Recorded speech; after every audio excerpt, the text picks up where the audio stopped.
1,000 steps. Di is moaning that if it doesn't happen soon, it won't happen at all. Fionn grinned at her cousin. She knew how much the cantankerous old guide wound him up, and it was fun to try and wind him up. Sadly, Harry could tell what she was doing and refused to take the bait. He's gone from worrying we're moving too fast to worrying we're moving too slow. That sounds like the old man. He could be right. He's convinced Brendan, she responded, giving it a second go. Di parting ways could have made Brendan think the Valorn was made of green cheese, and he would too, if it gave him something to moan about. You're not worried then? She was genuine this time, eager to hear what he had to say. Course I am, he said, surprising even himself. He paused for a moment to gather his thoughts. Look, we've got to trust the leaders we've got, not try and lead the bloody striding ourselves. They say they're going to pick the right time to strike. That's good enough for me. Di would have us fighting Valorn while the Druge was stabbing us in the back. Can't think of a worse way to lose everything than that, can you? Fionn considered the question for a while. It was obviously rhetorical, but the more she thought about it, the more it invited further thought. Yes, I think I can, she answered finally. We've got to do this now. We're committed, and that's good, but we might fail. We have to be honest about that. This is no story. This isn't some scop's tale. We might do everything we can, and it might not be enough. And that would be bad. Harry moved to speak, but Fionn cut him off. You asked the question. I'm answering it. Like I said, we might do everything we can and still lose. And that's bad. But if we do lose this war, if the Valorn wins and we all die, the thing I couldn't take is knowing that we left anything on the table. That's what'd be worse. Losing and knowing that I didn't dare do all. That's a fine speech, Fionn. You should have been a guide. But where's the strategy? We won't beat the Valorn by talking to people. Talking to people is the only way we win this thing. This war won't be won in Tharunen, won't be won in Liathavan or Hakinia. It's going to be fought in the Senate and the Council and the Conclave. We get them on side, we win. We don't get them on side, we lose. The only way we beat the Valorn is by talking to people. Right, so now you're a brand as well as a guide. So what do you think we should do? Fionn grinned again. I reckon we should go speak to some people. Overview. The Navarre have committed everything to fighting the Valorn, calling the Stridings home and readying the nation for war. While some argued the time was not yet right, the decision has now been made. All that remains now is for the nation to find a way to make this work. Which, as it turns out, is somewhat harder than it might have appeared. The single biggest problem remains the need to convince the other nations that this is the time to fight the Valorn. 3 nations have agreed with the Navarre that the time is right: Highguard, the League and Varushka. The other 6 remain broadly unconvinced, despite some clear enthusiasm in Dawn for a glorious battle against long odds. Still, any idea that the right moment is just around the corner is as dangerous as it is appealing. The Empire has existed for nearly 4 centuries, and never once in that time has there been a day when the Empire was safe and there were no more wars left to fight. Even the historians who look back on the interregnum after the reign of Emperor James must concede that there was still danger. It was just kept at a distance by the wall of stone and steel that encircled the somewhat smaller empire of the day. There isn't going to be a time when the Empire is ready to fight the Valorn because the barbarians have been defeated. That day won't come in anyone's lifetime, let alone the current generation. As long as the Empire remains focused on the threat on its borders, from the Druge, the Grendel, the Atun, the Thule, there will never be a political will or the military capacity to join up the Valornhearts and begin the last war. The Navarre desperately need more influence in the great houses of state. They need more votes in the Senate, the Military Council and the Conclave. That would come with more Navarre senators and generals, of course, but a better way to gain support is to gain allies. Until the Navarre have powerful friends in other nations who are prepared to support them, there is literally no chance of any kind that they will be able to defeat the Valorn. But all that is long-term strategy. Right now, the immediate battle the nation need to win is to find a way to fund their new army. With the sacrifice of Azalea's dance, they are down to 2 armies, one of which is currently commanded by the throne. The current pace of contributions needs to increase, otherwise the army will never be finished. It's time to pick up the pace, as they used to say on the Stridings. 8,000 ingots. The nation needs every wain and every ingot and measure they can find to pay for the new army. After initially denying the Navarre the right to muster another force, the Imperial Senate eventually relented and has now passed a motion allowing the nation to commission a new army. Unfortunately, that army, and any others the Navarre may wish to build, must be paid for. As the Imperial Treasury appears to be empty, there is no money available for the nation, and that means the army will only get built if the Navarre pay for it themselves. One of the unique opportunities granted by the return of the Stridings to create armies capable of defeating the Valourn has been taken. The army being raised in Hercynia can be paid for with wains of mithril as usual, or with ingots or measures of welt silver, orichalcum, green iron, tempest jade, beggar's lie, or iridescent gloaming. This could be a very effective way to pay for the army, given that measures and ingots are generally easier to lay one's hands on than wains, but only if the nation can actually find the materials. Dig for victory. The Navarre have over 150 military units. Every basic military unit assigned to Lorenzo's deep pockets would yield mana crystals and 6 ingots for a season. Feast of Heroes, a simple summer ritual, could boost that production still further. 3 Navarre artisans from Treji have provided 3 ritual foci that would make the ritual easier to cast. The simplest way to get all the resources needed might be to just go and get them. The nation has precious few forests and mines, at least among those who come to Anvil each season, certainly nowhere near enough to produce the volume of materials needed. But there are more than 150 Navarre among those who regularly attend the quarterly summits who possess military units. Those units will be crucial when the time comes for taking the fight to the Valourn, but they could also be serving the nation right now. Lorenzo's Deep Pockets is a vast sinkhole located on the edge of Miaran. The current Delver of the Depths is in fact a Navarre themselves, Rhys Nighthaven. They can secure an amount of materials themselves, of course, but there is also an apparently limitless supply of Tempest Jade and Welt Silver to be claimed from the depths of the sinkhole, just waiting for the Navarre to send their military units in to get it. If every warband belonging to a Navarre who came to Anvil went down Lorenzo's hole, they'd produce more than 900 ingots in a single season. If those military units could be enchanted, and a trip into the sinkhole also provides a small amount of mana, then the returns would be even better. The summer magic ritual Feast of Heroes would increase the returns significantly, potentially providing up to 6 additional ingots, as well as extra crystal mana, and even some other bounty in the form of money per adventurer. That is potentially another 900 ingots. The problem would be finding a way to persuade as many owners of Navarre military units as possible to actually explore the depths, and then seeing how many of them could be enchanted. The ritual is magnitude 10 to enchant a single warband, which, if mastered, only requires 5 ranks of summer lore to cast, or 4 at the Imperial Regio. Each additional captain from the same banner only increases the magnitude by 8, meaning that casting the ritual on multiple people paradoxically makes it harder to cast, but reduces the cost for each individual. A little help could make the ritual much easier to cast. To try to support such efforts, a trio of artisans from Treji, 3 brothers called Aidan, Drayden, and Thomas from the Quiet Forge, have agreed a boon with the Bronze Artisan. The Eternal has shown them how to make a simple ritual mask, not unlike the straw mask favoured by the Marches.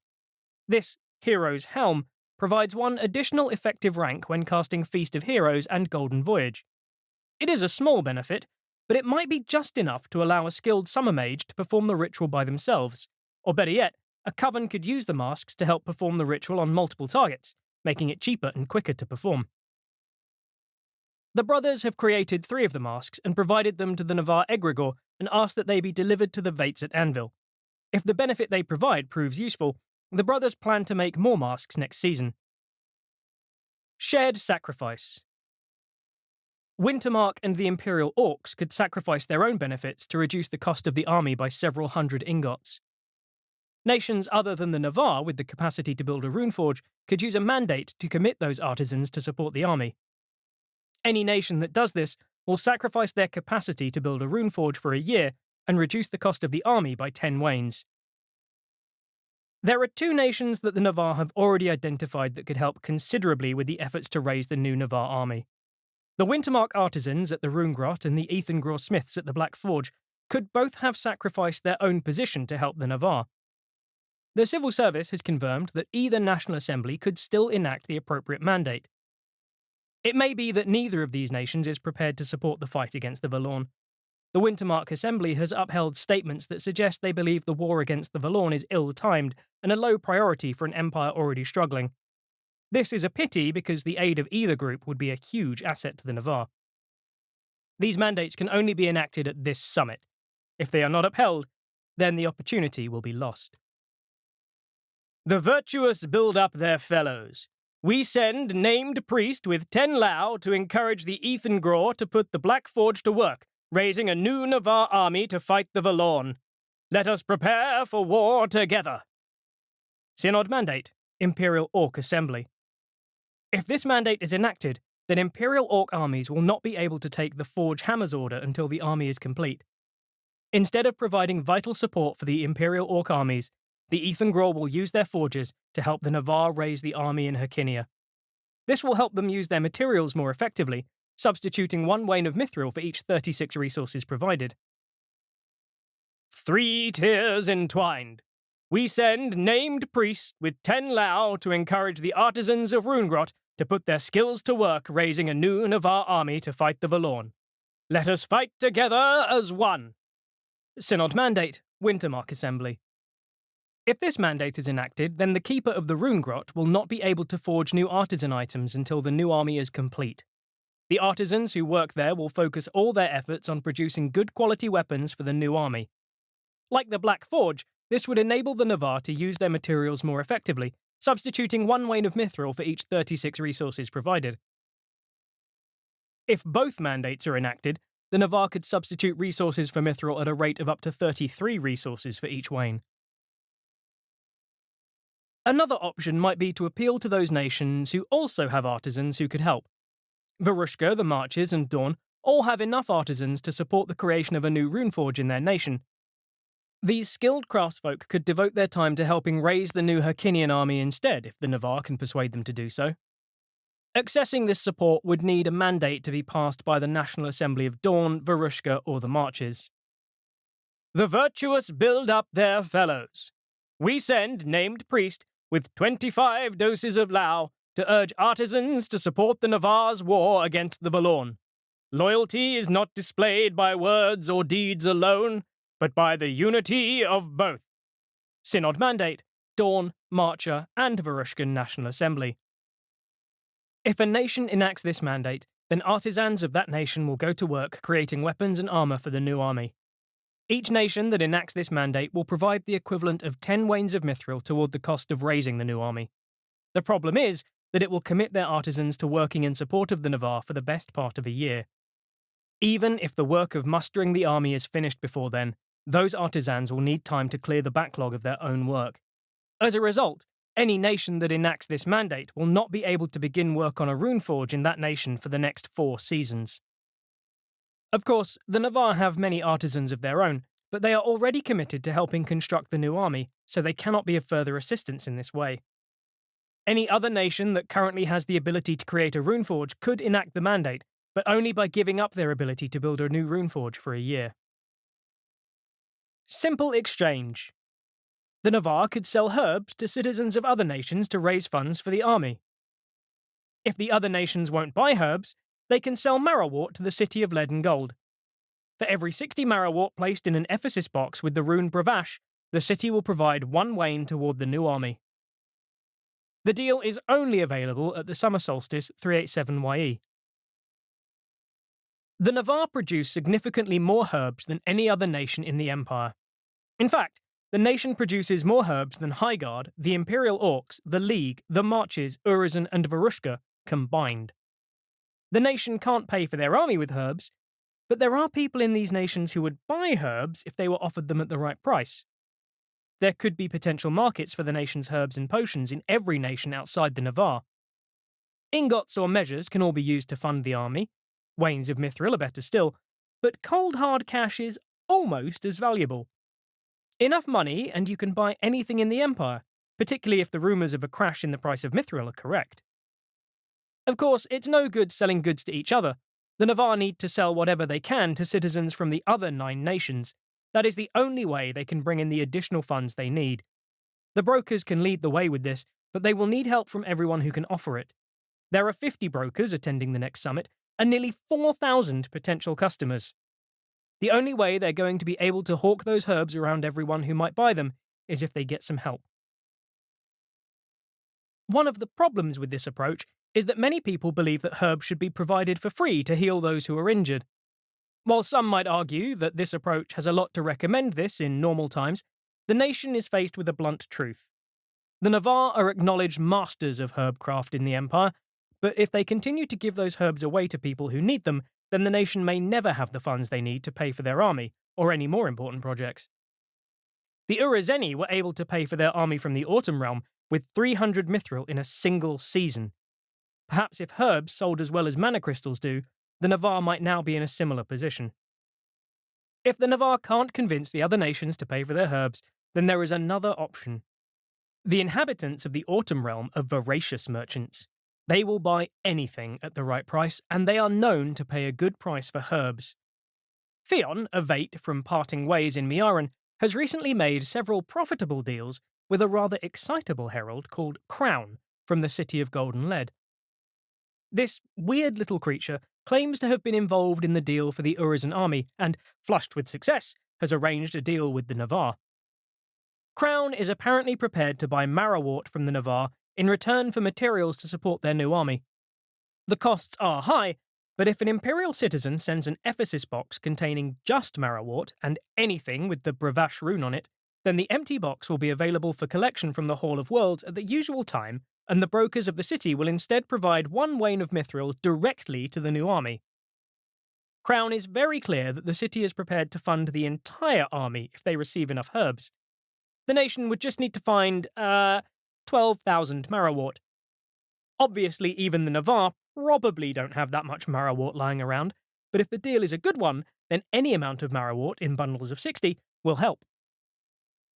Crucially, while some people balk at paying for herbs, there are estimated to be more than 400 herbalists across the Empire attending Anvil at the summer solstice, and only a third of them are in the Navarre. That means every herbalist, every apothecary, every broker could be trading the herbs the Navarre do have with herbalists from other nations. If those herbalists are carrying stocks of Marrowwort in addition to whatever they have just acquired, then the nation could raise thousands of Marrowwort before the City of Golden Lead stops accepting magical boxes at midnight on Saturday. However, Crown has clearly stuck his neck out a little, and cautions the Navarre that this deal is only available during the summer solstice. He has suggested that if the Navarre do intend to take advantage of this offer, then they should tie their Marrowwort up in bundles of 60. That will make it much easier for them to count what they have, and much easier for the city to just weigh the bundles rather than counting every individual herb. Helping the city get the best out of the deal is the best way to make more such deals likely in the future.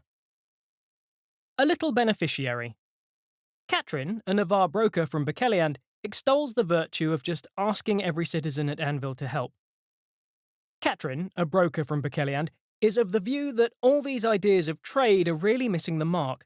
She argues the nation should just ask for help. It might hurt the Navarre's pride to go begging from camp to camp, but Katrin is having none of it. There are plenty who are too proud to beg, but none are too proud to starve, she says. There are huge meetings in Conclave and Senate, as well as the Bourse auction, where people could go and simply ask for support. Navarre is a nation rich in talent and creativity. Katrin suggests they could go abroad, singing songs and telling stories of the Valorn. If they can make people understand that this is essential for the future of the whole Empire, the future of the Way, given the Valorn is the greatest spiritual threat that has ever been faced, then some might be prepared to help. Of course, they will get told no a lot, which is dispiriting, but there is always someone else to talk to during the summits. There are around 4,000 people expected at Anvil. If every citizen donated 2 ingots, then the army would be funded in a single season. That is a lot to ask, but most nations have 1 or more large meetings during the normal business of a summit. Katrin suggests that the Navarre could try to address people there and ask for their aid. The Hub, the Dornish Glory Square, the Wintermark Moot, the Marcher Muster, anywhere people are gathering. If the nation could find a way to publicly thank the nations that give the most, then perhaps they could play on their pride. Holberg claims to be the greatest city in the world. Surely they won't pass up another opportunity to prove they're richer and more generous than the other cities of the League. There are other people at Empire who are famed for their wealth. The benefactors of Highguard, the boyars of Varushka, the merchant princes of the League, and, of course, the boss seat holders. Katrin says the Navarre should be aiming to turn up anywhere groups are meeting and just straight up petition them for aid. Ask for donations, but if that doesn't work, then offer them trades. Offer to sing their praises, to put up judgments of their beneficence in synod, to come for their enemies in turn. Offer them anything to get them to put their hand in their pocket. It will require a huge amount of effort and enthusiasm, but what does the nation have to lose? The bourse is in crisis with the price of wains dropping, and yet Katrin points out that the wealthy cartels of Urizen still had 300 wains of mithril to pay for their army in a single season.